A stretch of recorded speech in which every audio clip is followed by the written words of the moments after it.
The Tall Man.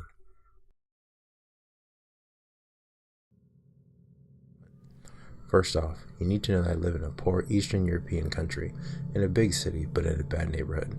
At least that's what I've been told. I've never actually encountered any creepy individuals that would want to do me any harm, just your usual vandals and troublemakers, never anyone serious.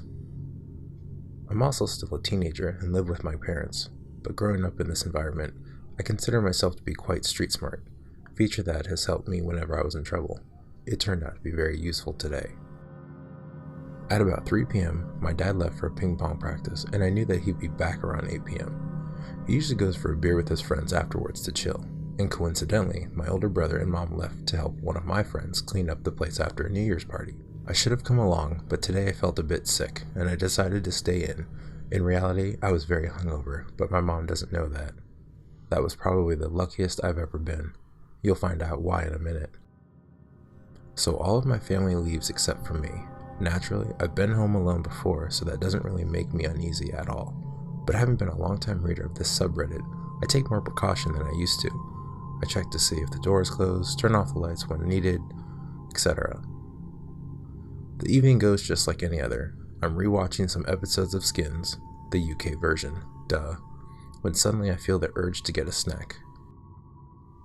Just behind my apartment complex, there's a very well-known supermarket on which I can always rely on whenever I'm in deep need of a snack.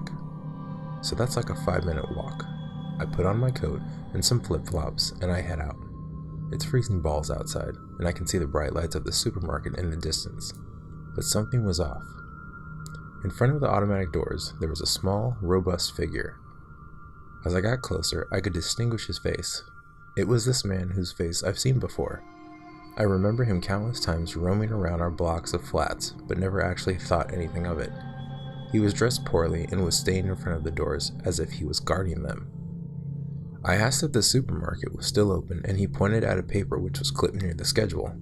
It said it closed at 6 p.m. due to the holiday season. It was 6:20 p.m. I let out a sigh and wanted to turn around to go home, but he told me in an alarmed voice that there was a very close boutique next to the supermarket.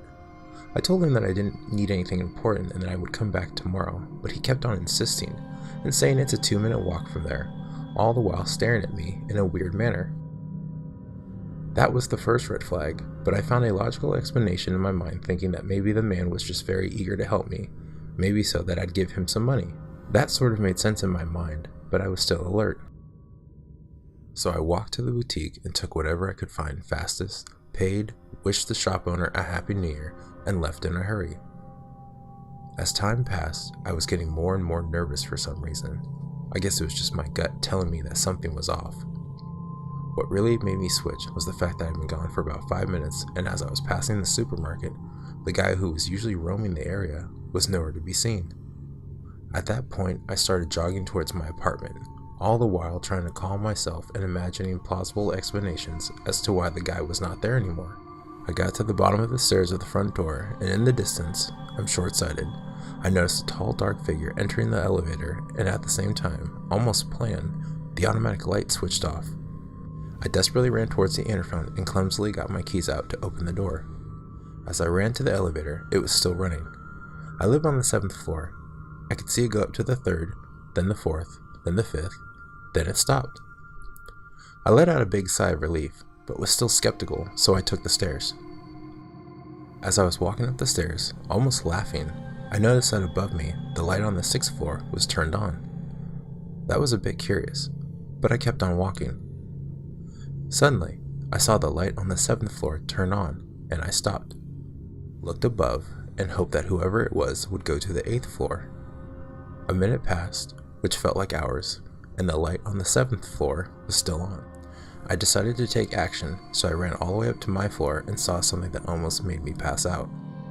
The tall, dark figure was kneeling at my doorknob, trying to, what I presume to be a lockpick, get in my door. In these kind of situations, I rarely get angry. I just want whatever is going on to stop. So, from afar, I shout a very weak, "Hey!"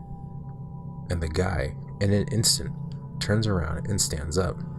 I see him for a split second, and he looks fucking terrifying. Long black trench coat, a hat, and leather gloves. He smiles at me and reveals his yellow, unkept teeth.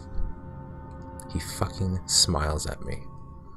Do you know that stomach-turning feeling when you stumble upon something that is so scarily out of your world and wrong and you just cannot look, but you want to? That was that, amplified by like 1,000. I was shitting my pants, and to my surprise, the man took off running. Before he reached the stairs, he mumbled, "Sorry," and got away. I was still in shock and couldn't follow him or call the police, or even move for that matter. I easily got to the door of my apartment and noticed a pin was still stuck in there. Yep, he was definitely trying to get into my house. Who knows what he wanted to do? My parents won't be back for about 2 more hours, and I'm not sure if I should tell them or even call the cops.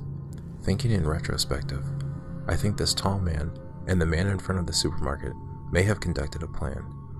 It would have been all too convenient for him to catch me off guard like that. Either way, that's a scary thought. One thing is for certain, I will be keeping a bat in my room from now on. So much for New Year's resolutions. So, tall dark man that wanted to enter my home uninvited, let's not meet. Hey listeners, thanks again for tuning in tonight. I hope each and every one of you have a safe and happy New Year. See you in the darkness.